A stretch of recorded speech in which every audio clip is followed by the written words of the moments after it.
This podcast is sponsored by nobody.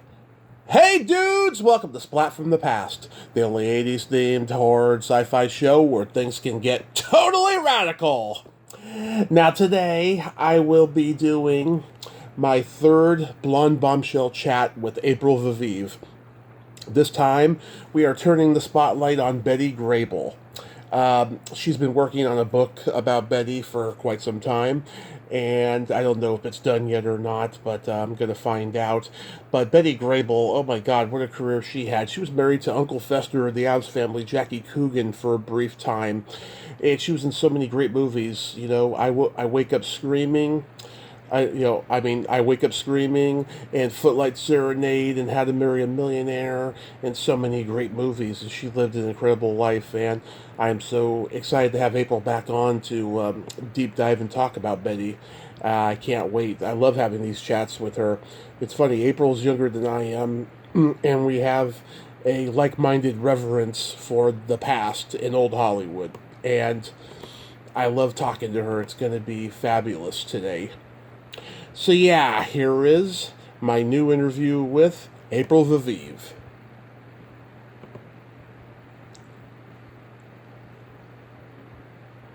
Hey April, welcome back. How are you today, hun? I'm doing very well. How are you? I am fabulous, another day, can't complain. I feel that. Yeah, oh my God. So let's get into Betty Grable. She started dancing and acting at what, age 12?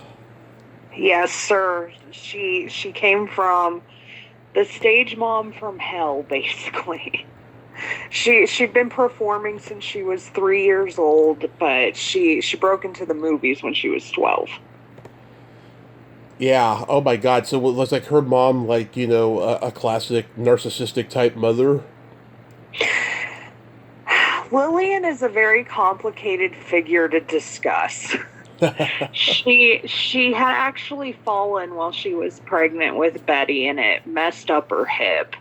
And she had held on to these dreams of becoming a professional dancer, and it really wasn't plausible by the time she was pregnant with Betty, but she had her own fantasies, and she really valued her legs. So when she damaged her hip, she looked at her legs as being ruined, and so she kind of put a lot of her hopes and dreams on Betty. And when Betty didn't want to perform, Lillian would sit there and say, well, look at what you made me do. I fell and I didn't get an abortion because, I wanted to have you, and now I'm permanently disfigured because I fell while I was pregnant with you. So yeah, it's safe to say she was a narcissist. That is awful. That is truly awful. So her mother moved them to Hollywood right after the stock market crashed, and of course that led to the Depression era. Were her parents divorced? No, at this point, her parents were still together, and her father, Con, lost, everything because of the stock market crash. He was involved in the stock market. That's how he made their living, at least on paper. There's also some rumors of bootlegging, but regardless, he lost everything, and Lillian was sitting there, saying, well, I'm going to take, Elizabeth out to Hollywood, and she's going to become a star, and she's going to support us. And Betty was her family's primary breadwinner by the time she's 14 years old. Oh, incredible. So at first she was playing extra parts in the early movies. She was, she's one of the original Goldwyn girls. At 13 years old, she's, leading the Goldwyn girls in the film Whoopi, which is a very interesting movie. I don't know if you've seen it, Tommy, but I think everyone should watch it at least once. It's called Whoopi? But Whoopi, it has Eddie Cantor in it, and Ooh. it's something. But yeah, I mean, she's just, getting these, kind of small roles. Sometimes she's an extra. Sometimes she actually is the star in these. I am so sorry about that. It's okay. Sometimes she actually is the star in, these short little films. And then in 1932, she signs a contract with RKO. Yeah, I gotta see that Whoopi. I can't believe I never heard of that one. Wow. Yeah. Did she ever? It, Go ahead. I was just gonna say it is the most bonkers movie. Like there's really no plot. It's just Eddie Cantor being Eddie Cantor. Love it. Yeah. Oh my God. I mean, that guy was so controversial and groundbreaking himself. I can imagine that it's a good movie though, even if it doesn't have a plot. Yeah, no, and of course, I'm a huge fan of the Goldwyn Girls and everything that goes behind that. So the dance numbers are top notch, and I mean Eddie Cantor is at basically his career peak with it, at least when it comes to his film career. So it's a good movie. That's awesome. So, like, she wasn't a child star, so to speak, but like, what changed that? Like, how did she become Betty Grable? So that's a really good question, and it's kind of like a over a 10-year process basically. But she's starting out, she's working for RKO, and RKO doesn't really know what to put her in. So very long story short, she gets dropped by RKO and she's picked up by Paramount, and Paramount decides to turn her into one of their college stars. Those college comedies are really, really popular during this time. And so she goes into those, and she's just she gets public recognition and people know her name, especially after she marries Jackie Coogan in 1937. But it's more so that she's just like kind of a featured player. She's not really making waves or doing anything that people are going, wow, like this girl is it. So in 1939, she gets dropped by Paramount. Mm-hmm. And she is quickly picked up by Fox. And, of course, Daryl Zanuck runs Fox. And he doesn't know what to do with her. He's just like, okay, have this girl. She's relatively, popular-ish, hasn't really though found her footing, so to speak, and I have nothing for her. So she ends up going to Broadway, and she appears on Do Barry Was a Lady, which was starring Ethel Merman and Burt Lahr, and she becomes basically an overnight hit, and she's on the cover of Life. So Daryl brings her back to 20th Century Fox, and he puts her in Down Argentine Way, and that's really how we get Betty Grable. Wow. And she refused to change her name. She just shortened Elizabeth to Betty. Yeah, so she actually did go through a very brief name change. They were going to, back in 1930, Samuel Goldwyn thought that Betty Grable sounded too German. He didn't like the Grable last name. Uh-huh. So he decided, and he didn't think people would be able to pronounce it, which, I mean, looking back, is kind of asinine, but that's what they did. Yeah. So he actually changes her name to Frances Dean. And it's been incorrectly reported that she adopted that name in order to work behind Goldwyn's back, but that's not true. Goldwyn released the press, he did the press release. Mm-hmm. And of course it goes nowhere. And she, goes back to Betty Grable, and yeah, she keeps it. Yeah, not unlike, Marilyn and Jane. I mean, she actually stuck to her guns. Yeah, no, she definitely stuck to, I am going to be Betty Grable. Yeah, and Zanuck, he signs her to 20th Century Fox, and how much did he insure her legs for? About $250,000 or something? Yeah, it's incorrectly reported that she was the girl with the $1 million legs, but he never goes over $500,000 for both of her legs. I think it's $1 million legs just because of the movie title, Yeah, which is, funnily enough, if you ever watch that movie, the $1 million legs is actually about a racehorse. It has nothing to do with Betty, and it's a Paramount picture, so it's something.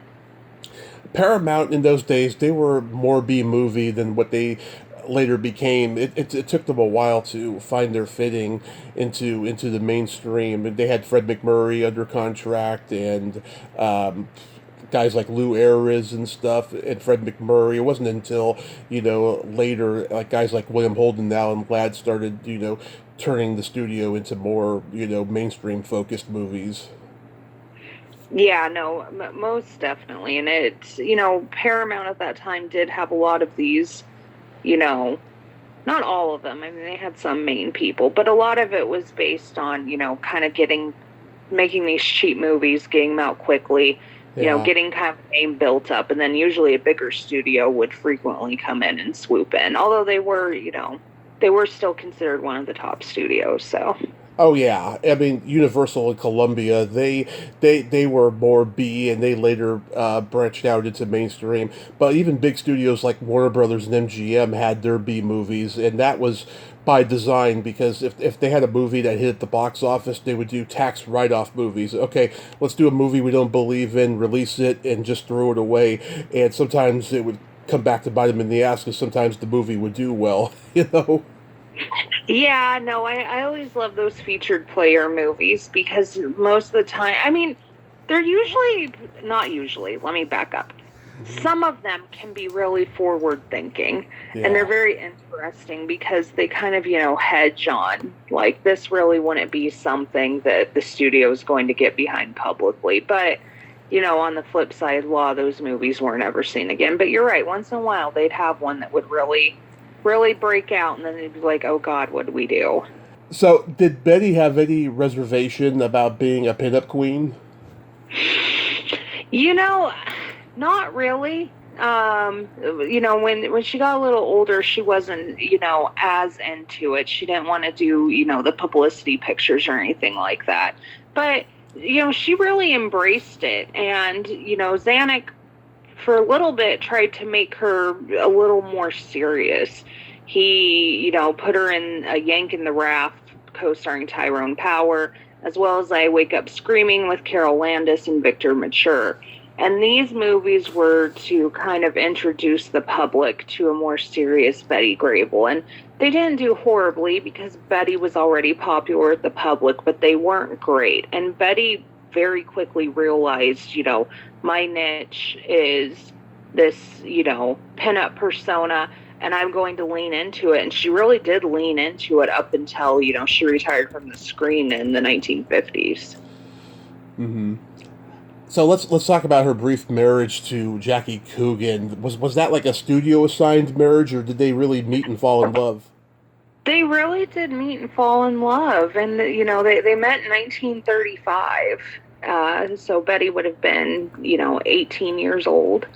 And they really do, love one another. He's, about to come of age. He's going to get this great fortune. He's Hollywood royalty. I mean, at the time, he's very, very popular still. You know, not so Mm-hmm. much in what he's starring in, but the nostalgia that people have for him has still made him popular. He's considered Hollywood royalty. Anyway, Yeah. so, they get together and she, really thinks it's going to last. And, after they get married is when, he finds out that he has nothing and he sues his mom and his stepdad. Mm-hmm. And they end up, the stress of all of it causes their marriage to end within 2 years. But they did hold a lot of affection for each other, and they continued to see each other really up until she gets with George Raft in around 1941. Wow. And so, like, Betty had needs to be met, and because of that lawsuit, they weren't met, and so she was like, "Okay, let's end the marriage and just be friends." It's hard. Well, so the big thing with Betty is that Betty was financially supporting Jackie through all of this because Mm-hmm. Jackie had a hard time finding work. And there are stories, I can't talk about their validity, but there are stories that Coogan wasn't exactly nice to her. Oh. One of them comes from the book that Baby Peggy wrote on him, and it says that, one day Betty had been working all day, she's asleep in bed, and Jackie, comes in very drunk and he pees all over her. So I can understand why she was at her wit's end. Oh my God, that's not an S&M thing. Yeah, no, I can understand why she was just like, yeah, this isn't going to work out. Well, Jackie was a Scorpio. They're very moody people. I can tell you that. Oh, goodness. See, I'm a Pisces, so people are always like, oh, Scorpios are great for you. And I'm like, I don't know if I can deal with the moodiness. Yeah. Oh my God. There are days when I don't know where I stand with those people. I'll tell you. I feel that. Both of my parents are Pisces, though. My mom's February 21st, and my dad's March 4th. Oh, yeah, no, I'm March 14th. Love it. Just a couple days before St. Patty's Day. Yeah, not gonna lie, it's probably my least favorite holiday. Oh. I just love the corned beef and cabbage. That's all. I mean, that's fair. Who was in her circle of friends that she hung out with in Hollywood? Do you know? So Betty really didn't have a whole lot of Hollywood people that she'd regularly hang out with. We do know that she liked Dorothy Lamour quite a bit, as well as Linda Darnell, but she really didn't hang out with a whole lot of Hollywood types. And when she left Hollywood, she really cut a lot of these people off permanently, and they were extremely hurt by her actions. But the big thing with Betty was Betty liked to go and hang out at the racetrack. Oh, So yeah. if you went to the racetrack, you'd probably see Betty, and she would be friendly with people down there. But any of her long-term friendships really weren't with people in the industry, or they were in the music industry because she met them through, Harry James, her second husband. She really wasn't one of these who was hanging out, and being gal pals with everybody. So she recognized the superficial toxicity of Hollywood, and so she avoided it after a while. Exactly. And the only female friendship with a Hollywood star that she, held on to was Alice Faye. And I think it's because Alice Faye went through all the same things she did, and she was very disillusioned with what Hollywood had to offer. But yeah, Betty definitely recognized that there was a superficial aspect to the Hollywood scene, and it wasn't something she wanted to be around. So what are your favorite movies of hers? Oh, goodness. So I have a huge soft spot for Sweet Rosie O'Grady. Mm-hmm. I don't know why. I'm not going to say it's the greatest Betty movie ever, but I know Betty really liked it too, so maybe that helps. But it's probably my favorite. Followed very closely by Moon Over Miami, even though Carol Landis and Betty absolutely hated one another. I just loved that movie. And then, Mother Wore Tights, that's kind of the staple. And then I actually really like I Wake Up Screaming, minus the fact that they play an instrumental version of Somewhere Over the Rainbow throughout the film. And I don't know how Fox got it or why they did it, but, you're at these really intense parts, then you can just hear instrumental Somewhere Over the Rainbow. So it kind of pulls you out of the film, unfortunately. But it's a good foray into dramatics. Yeah, I love Wake Up Screaming. It's a great dramatic piece, and in general, I loved it when she worked with Victor Mature. They were great together. Carol Landis, who plays her sister, actually looked like she could be her sister, and sadly, she passed a few years after the movie. Yeah, Carol had a lot of demons, and unfortunately, she came up right as Betty was coming up. And so, I don't know how you feel about Carol, obviously, but for me, I am a very big proponent that she would have been fabulous as, like, Fox's answer to Rita Hayworth, just more focused on the singing over the dancing. Yeah. But instead, they put her in these really light comedies, and she has, kind of a deeper voice, and she's a very sensual woman on screen. So when you're watching her in these light comedies, it's kind of like, oh, it doesn't fit. Yeah. No, I love the movie. I think her and Mature had great chemistry, though. Do you know what their relationship was like offset? So they did date for a brief time, but it didn't go anywhere, and they were still obviously friendly with one another. But of course, Mature at the time is really sitting there kind of being the ladies' man of Hollywood. Oh, yes. I know. They also date Carol Landis. So. Yeah, I know his daughter Victoria. She was born 8 years before me, and that's how long it took for him to like settle down. He was a real ladies' man. I love, let's see, Footlight Serenade. She sang her signature song, Are You Kidding? That was like a huge hit back then. It was, and I mean, it's a cute movie. Some of them, though, kind of become very formulaic. And that's what Fox did, you know. They did it with pretty much all of their female stars. They'd put them in basically the same movie with, you know, slight variations over and over again to milk it. So, but I do agree with you. It's a good movie. Yeah. And then, let's see, she did a movie with Bob Hope and Martha Raye called Give Me a Sailor. Have you seen that? I have seen that one, and that one is, you know, Betty actually kind of plays a villainous character in it, so it was a nice change for her. Yeah. Later, I remember Bob Hope saying that Martha Raye was his favorite on-screen kiss he ever had. I mean, you know what? Good for him. She had the mouth for it. Good for him. Yeah, exactly. Oh my God, that's great. Yeah, and like she did Man About Town with Jack Benny, College Swing with Burns and Allen. She worked with comedy royalty. She really did. And, you know, when she's doing this earlier stuff, I mean, she's doing everything she can to learn from these great comedians. And she's very, though, subtle in her comedy.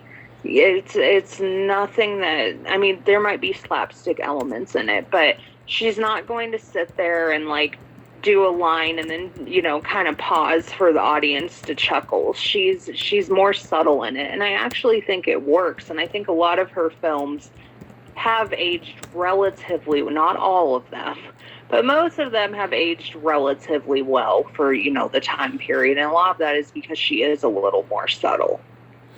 Yeah, and also too, I think College Swing was George Burns' last movie until The Sunshine Boys, or at least close to it. He didn't make another movie for 36 years.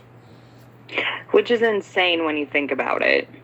I know, but he had this fluky, you know, later day resurgence success, you know, with The Sunshine Boys, and then until he died, I mean, he was successful. You know, and sometimes it works out that way. Yeah. And I think his age may have had something to do with it. I don't think that anyone had seen a more funny and talented comedy star live that long and just have, you know, mass appeal. You know, I think that may have had to do something with it too. And also, you know, if you watch the old Burns and Allen show, you see him doing those little monologue segments that he does in between sketches. You know, I can't believe then he wasn't getting offers to do his own solo stuff. But then again, he was so in love with Gracie that he probably didn't want to do it without her. You know. Yeah, and I definitely think that's a fair assessment. Right. Did Betty have like a derogatory name for The Farmer Takes a Wife? She did. And so before we go into her derogatory name, you kind of have to understand where she was with it. You know, she'd basically been ousted, and, you know, she was on suspension between 1951 and 1952. And I think people tend to forget, you know, as great as Betty could be, she was very, very protective of where she was in Fox. And, you know, she had really ousted Alice Faye, not, you know, in a nefarious way. It's just how it ended up happening. And she didn't want that to happen to herself.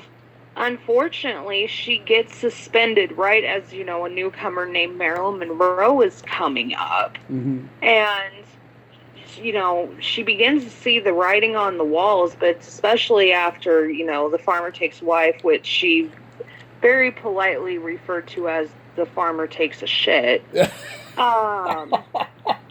You know, and she's basically in, like, this B movie that's made in color. So I can understand, like, why she had so much hatred towards that film. It definitely wasn't, you know, of the same quality as even, like, Meet Me After the Show. Yeah, oh my God, that's brilliant. The Farmer Takes a Shit. That That kind of reminds me of in the early 80s, Marty Feldman, he had a contract with Universal, and he felt like that they were being anti-Semitic towards him. And they after the last remake of Beau Geste was a failure, he couldn't get any other movies made for them. And so, like, there's a picture out there on the internet. He was leaving the Universal gates after signing out of his contract. He flipped off the camera. It's like that kind of thing, like, when you know you're right and you've been wronged by Hollywood, you're going to show it, and that was her way of showing it. The farmer takes a shit, Yeah, no, that's exactly what happens with her, and the other thing is when she does, leave Fox, I won't say for the final time, but for the final time as a contract player for them in 1953, no one says goodbye to her or anything. She, reportedly packs up her stuff. She leaves and then she goes out, to Santa Monica Beach, and she just cries in her car because she'd been there for, almost 15 years and no one made a big to-do about her leaving. And I can understand why she would feel, so much animosity towards all of that. Yeah. Do you know if she swore a lot in general? Betty definitely had the mouth of a sailor. She thought nothing of, taking everything for what it was and talking about it, how in a very crass way, however she felt was, how she was going to talk about it. But, it's Betty. You either love her or hate her. Yeah. She had a body sense of humor. She definitely did. We would 100% categorize her today as, a broad. Yeah. Love it. And of course, How to Marry a Millionaire. That's my absolute favorite Betty movie. Yeah, she got to work with Marilyn. Did they become super close? I think it's painted that way. I really wouldn't say that they became, best friends. Of course, there's that story originated with Sydney Skolsky that, she told Marilyn, I've had mine, go get yours. But that story actually first appears back in, the 40s when she supposedly said it to Dan Daly.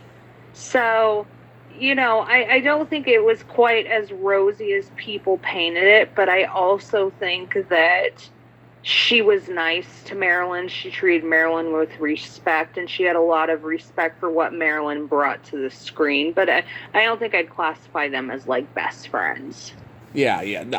I didn't think that they would be best friends, but they definitely had a mutual respect and rapport for each other, Definitely, and supposedly when Marilyn was first starting out, on the Fox lot, she would sneak in and watch Betty perform. And there are some definite, Betty influences in early Marilyn performances. So I tend to think that's probably true. I can imagine her not getting along with Lauren Bacall, though, because their political beliefs are way different. Betty, I know there's, a whole thing about how, like, Betty was this diehard Republican. I've never found anything to support that. I know for a while she did vote Democrat, but, Betty was one of those people who tried to remain pretty apolitical, and I think it served her well in the long run. But I don't think, Bacall would have held a whole lot of interest for her from, a friendship standpoint. Yeah, because Lauren Bacall was very set in her ways. I mean, if you tried to argue with her, it would be a waste of time. Yeah, and it's kind of the same with Betty. If you were going to argue with her, I mean, she could get mean and she could get, hateful, and she wasn't afraid to hold back, or, she wouldn't hold back. So she would, I don't think the friendship there would have really evolved, but they were very respectful when talking about one another and everything. Yeah, there's a great interview that Lauren Bacall did with Charlie Rose in the 90s where things look like they're going to get really heated over disagreements over certain things and stuff. But at one point you think to yourself, did they already know each other? Because it's just like, she seemed like she should have walked out, already. Yeah. It was a funny thing. But yeah. Yeah, no, Betty wasn't quite as abrasive as Lauren. Yeah. But there's a lot of great character actors in How to Marry a Millionaire. David Wayne, who played the Mad Hatter on Batman, and Cameron Mitchell from The High Chaparral, and Rory Calhoun, who did many westerns in his career. That's a great cast. It really is a great cast. And of course, Betty had worked with Rory and, before and everything. And it worked really well. It's a good movie. I like how the female leads are stars, and then the supporting men actors are all just character actors that you've seen in other things. You're like, oh yeah, I know that guy. Yeah, I mean, really the biggest male star they have in it is obviously William Powell, but, it's not 1930s William Powell. Yeah, it's not the Thin Man, I'll tell you that. Yeah. Yeah, that is so cool. Wasn't she considered for, like, Guys and Dolls, but then, like, there's a story that her dog broke its leg and Samuel Goldwyn was pissed because she didn't make the meeting? Yeah, she called Samuel Goldwyn up. Goldwyn thought because he had really, given her her start that she'd bend over backwards for him, but she called him up and she said, I can't come to the meeting. My dog's hurt its leg. And he was like, well, then I'm not going to work with you. But I will say at that point, I don't think Betty was really like trying to get back on screen. Yeah, that's pretty interesting. She was supposed to be in Gentlemen Prefer Blondes. Yeah, so the Gentlemen Prefer Blondes thing was a really big deal. Betty had been advocating for Daryl Zanuck to buy her, Gentlemen Prefer Blondes for years. And he finally bought it. And it was initially used kind of like, a carrot dangling on the end of a stick to get her to come back. And they eventually just said, you know what, we're going to sign this Marilyn Monroe girl to it, and, hopefully it goes well. And Betty was extremely devastated that she didn't get the role of Lorelei Lee. That was, one of the few roles she had really advocated and really wanted. Yeah. A couple months ago, I did a deep dive on Gentlemen Prefer Blondes with Christina Rice, and we were talking about how Jane absolutely adored Marilyn.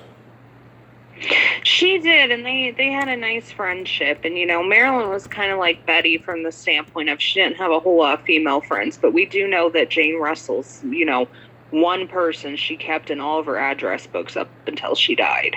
Oh, that's wonderful. I saw a rare photo of Betty. I'm sure you have it because you have a lot of old pictures where she was in a bikini, and this was like a rare photo, and her belly button was a beautiful flat innie. It was adorable. I couldn't believe it when I saw it. I mean, I don't know if I've ever looked at her belly button, but I'm glad she had a good belly button. Yeah. So is the Betty book almost finished? Oh goodness. Well, I just got I'm currently, well, let me back up. I'm currently in the process of making a deal for a 2-part Jane biography, but then the Betty book will be finished after that. I remember you telling me you were doing the Jane picture book. Yeah, so the Jane picture book, I have to wait and see how this one does, and then hopefully we can get a Jane picture book off the ground. But this one's going to be a traditional biography, but it's so long that it has to be in 2 volumes. That would be fabulous. Did you hear my interview with Matt Cimber? I did, but I didn't know you had talked to Matt. I'll have to listen to it. Yeah, talked to him last summer. I saw an advertisement that he was going to be at the Hollywood show signing autographs, and whenever I see that somebody I admire is going to be at the Hollywood show that I didn't even know they were on social media or even on the internet in general, I always got to reach out to them and see if I can reach out to them and get an interview, and I did with him. Unfortunately, his wife wasn't home that day, so it was just him, and he's a little hard of hearing now, so I had to repeat myself a lot, and I edited all the repeats and everything. It took a whole day to do so, but I got it done, and it was so wonderful. And then my friend Greg, who has a podcast up in Canada, he's a huge wrestling fan, and he's very familiar with Glow. So he reached out to Matt, and his wife joined in on that one. And they talked a long time, and it was wonderful because I think that, you know, it was about time that Matt got on some podcasts and told his wonderful stories, you know. Yeah, no, I've known Matt and Lynn for years. They're fabulous. They came out to where I was living in Utah for a week one time, and it was amazing. I had both of them talk to my students. Oh, that's so wonderful. Yeah. Hey, last time we talked about Maryland, I forgot to bring this up to you. So, when I had Elisa Jordan on back in December, I brought this up to her, and I thought it would be great to bring it up to you too. So, there was a guy back in the early 50s. He won this win a date with Maryland like contest on a game show. Do you know if that date ever happened? So okay, a big thing with those contests was it was really dependent on the quote unquote star's availability. And Mm-hmm. so they'd usually just get a cash prize. So to my knowledge, he received the cash prize. Okay, so he didn't get the date with Marilyn. No, he didn't get the date with Marilyn. Instead, they sent him, a check for like $100. Allegedly, it was the inspiration for the Jason Priestley movie Calendar Girl. Yeah, well, and that's the thing. A lot of these stars would have, win a date with thing. They did that movie. I'm sure you'll know which one I'm talking about. It was probably no, but like 20 years ago. But I can remember seeing the movie theater, and it was called Win a Date with Tad Hunter or something like that. It sounds vaguely familiar, yeah. Yeah, and it takes place in the 1950s, and those win a date contests were really, really popular, but most of them never came to fruition. I know the National Insider ran a win a date with Jane Mansfield contest for like 6 months. And, during that time, she was married to Matt. So, I mean, I don't know where anyone expected it to go. But Yeah. if you, won the date and you couldn't make it work, they would just send you, like $100, which back then's, like $1,000 contest. But it was, so yeah, to my knowledge, he just got the money. He never got the date with Marilyn. I don't know if that guy is still alive, but if he is, or somebody in his family is, I'm surprised they haven't written a book about it, because we're at this point now where everyone's writing a book thinking that their past is special regarding pop culture and stuff. It's Yeah, crazy. there's a lot when it comes to, what people write about, and especially people who have interactions, they're kind of like really on the far edge of the fringe, right? But, Yeah. they are important stories to know, and they're interesting. And I think the big issue is when they try to turn it into something it wasn't. So, he Yeah. won a date with Marilyn, and then, if he had written a book and said, actually, we got married that night, and that Mhm. tends to be where it goes. Yeah, well, that was just the beginning of the celebrity stalker culture, and of course, once John Lennon was assassinated, it just got more and more nuts, and sometimes it's hard for people like me to get into contact with certain people because they're just fearful of having another one of those. It's sad. Yeah, unfortunately, when it comes to, I mean, we could have a whole episode just about celebrity stalking, right? But Yeah. unfortunately, when it comes to that, it's very hard to discern, like, is this a quote unquote normal parasocial relationship this person has with my persona, or are they obsessive? Yeah, or are they obsessed with you as the person? Yeah, and that's the thing with it, and I can't say blame people for being like, no, I don't want to do that. Wasn't there a girl not too long ago, and she unfortunately was murdered by a fan at like a signing or something. I can't remember, but I know she had like won one of those talent show, or maybe didn't win, but she had performed on like America's Got Talent or something, and some obsessive fan killed her in public. So, I can't understand why people are very turned off on that, which, bring it back to Betty really quick. Betty had a huge, fear of crowds, and she would have hated, the idea of going to like a signing show. Mhm. It wouldn't have even interested her. I know. Well, they weren't as frequent back then as they are now. I mean, now she would probably just freak out at the thought of it. Yeah, and there were times where Betty would sit there and she would just, she wouldn't even come out of her hotel room for fear that she'd have to interact with a group of fans. Wow. So I saw on Yeah. Facebook recently you've been accepted into Oklahoma State. I did. So I've been accepted into the PhD program at Oklahoma State. I'm very, very happy about that. Oh my God, that is so awesome. So what are you gonna do? So I'm perhaps not shockingly focusing on screen studies. Mm-hmm. And so I've submitted all my stuff, got my acceptance letter. So I'm very, very happy. I'm on cloud nine. So that'll start this summer.